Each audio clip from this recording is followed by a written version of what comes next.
Assalamualaikum warahmatullahi wabarakatuh.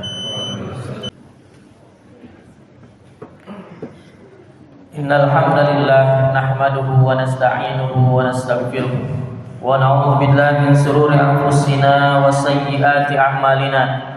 Man yahdihillahu fala mudilla lahu wa man yudlil fala hadiyalah. Asyhadu an la ilaha illallah wahdahu la syarikalah wa asyhadu anna Muhammadan 'abduhu wa rasuluh alladzi la nabiyya wa la rasula ba'dahu. Allahumma fashalli wa sallim wa barik ala hadzal nabiyil karim nabiyina Muhammadin wa ala alihi wa sahbihi wa man tabi'ahum bi ihsanin ila yaumil qiyamah. Allahumma shalli ala Muhammad wa ala ali Muhammad. Faya ibadallah, usi nafsi wa iyyakum bitaqwallah, faqad fazal muttaqun, fala tamutunna illa wa antum muslimun. Qala Allah Ta'ala fil Qur'anil Karim, ya ayyuhalladzina amanu ittaqullaha haqqa tuqatih wa la tamutunna illa wa antum muslimun. Wa qala Nabi sallallahu alaihi wasallam, ittaqillaha haitsu ma kunta. Ma'asyiral muslimin sidang jamaah Jumat rahimakumullah.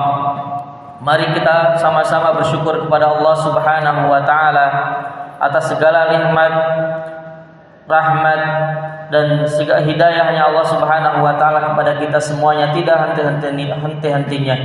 Mudah-mudahan kita semuanya dapat mensyukuri atas apa yang senantiasa diberikan oleh Allah Subhanahu wa taala kepada kita semuanya, sehingga Allah Subhanahu wa taala senantiasa memberikan kemudahan kepada kita semuanya, senantiasa memberikan hidayah serta taufiknya, dan mudah-mudahan kita semuanya diberikan meninggal dalam keadaan husnul khatimah.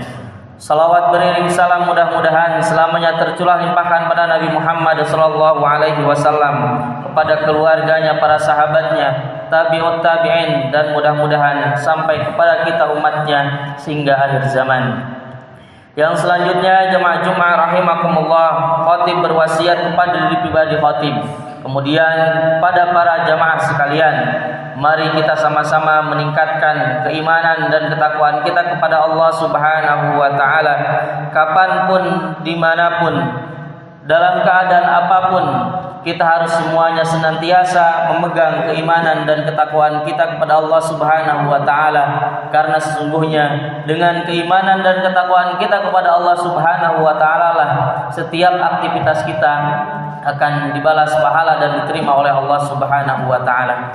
Ma'asyiral muslimin sidang jamaah Jumat rahimakumullah.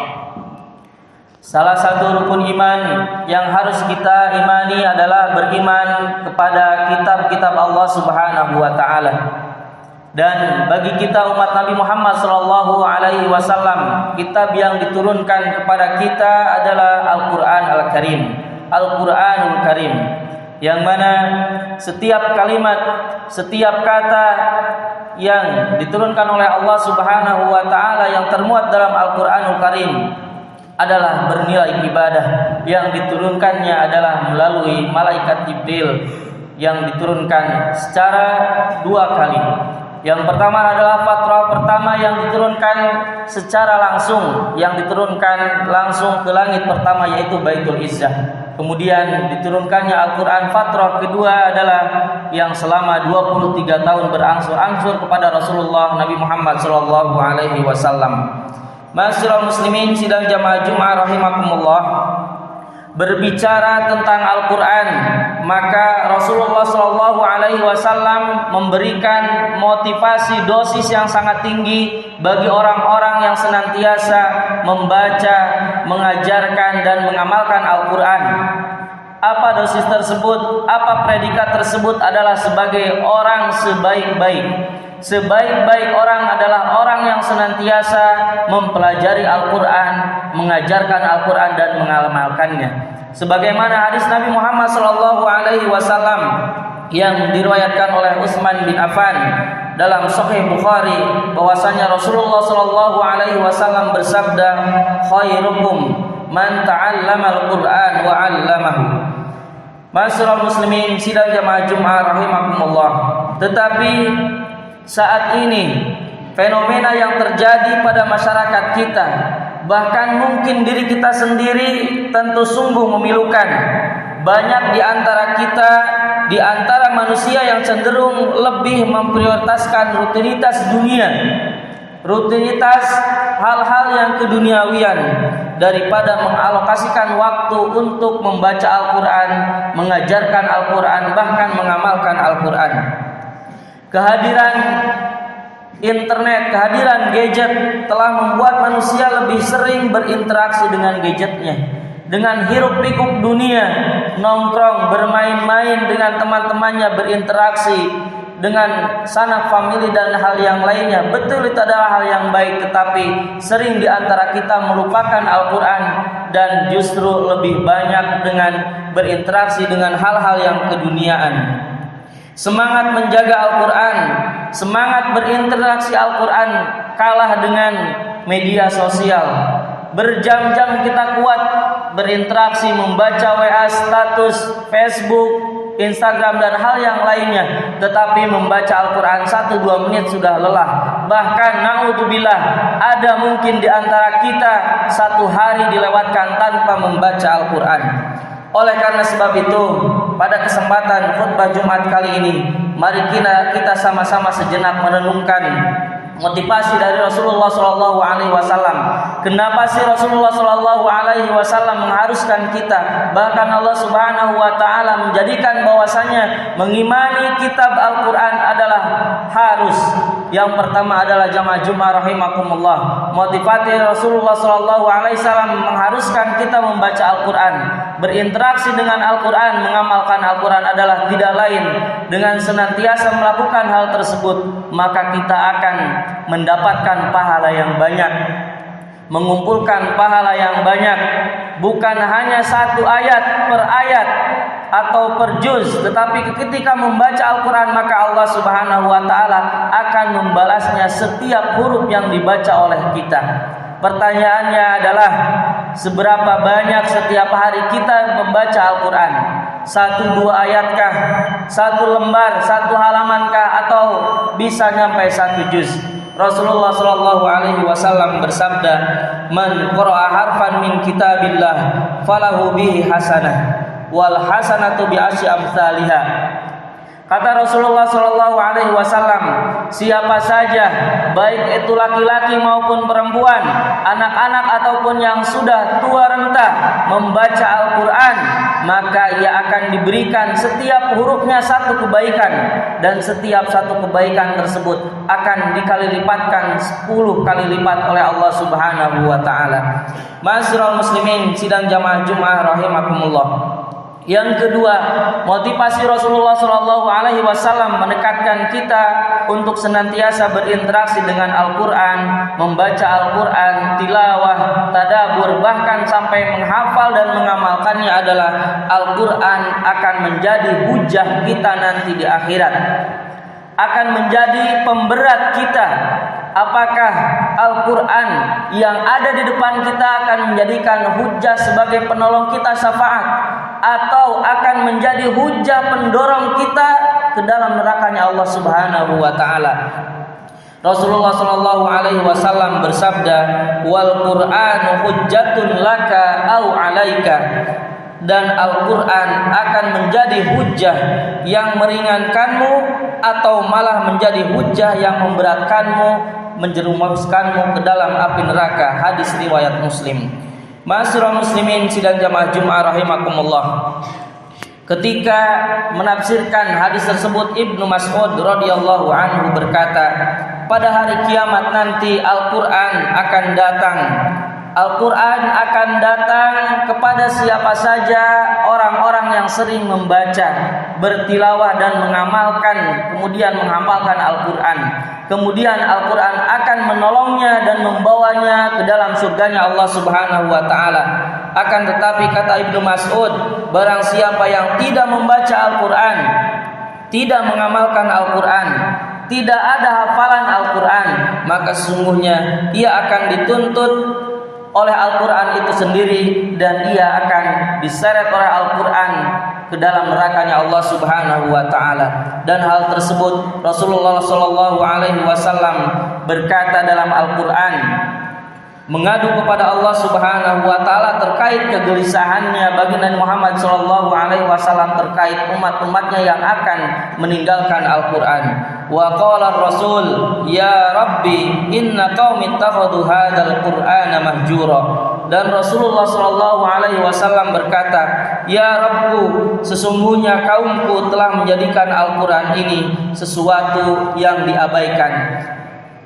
Surah Al-Furqan ayat ke-30. Dalam artian jamaah Jumat rahimakumullah, Rasulullah sallallahu alaihi wasallam sudah mewanti-wanti kepada kita semuanya, apakah kita akan tergolong umatnya yang mengabaikan Al-Qur'an, meninggalkan Al-Qur'an, mencuek ke Al-Qur'an, atau kita akan tergolong orang-orang yang senantiasa berinteraksi dengan Al-Qur'an, mempelajari Al-Qur'an dan mengamalkan Al-Qur'an. Aqulu qouli hadza wa astaghfirullahaladzim li wa lakum wa lisairil muslimin fastaghfiruhu innahu huwal ghafurur rahim.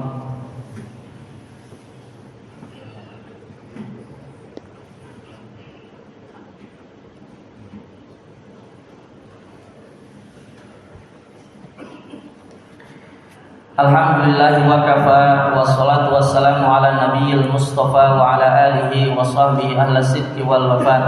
Asyhadu an la ilaha illallah wa asyhadu anna Muhammadan abduhu wa rasuluh. Ya ayyuhalladzina amanu ittaqullaha haqqa tuqatih wa la tamutunna illa wa antum muslimun. Ma'asyiral muslimin sidang jamaah Jumat rahimakumullah.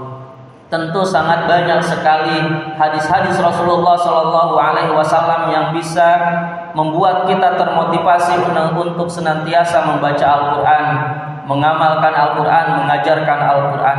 Tetapi pertanyaannya adalah, meskipun banyak hadis ayat yang menerangkan tentang motivasi Al-Qur'an tersebut, apakah hati kita terketuk?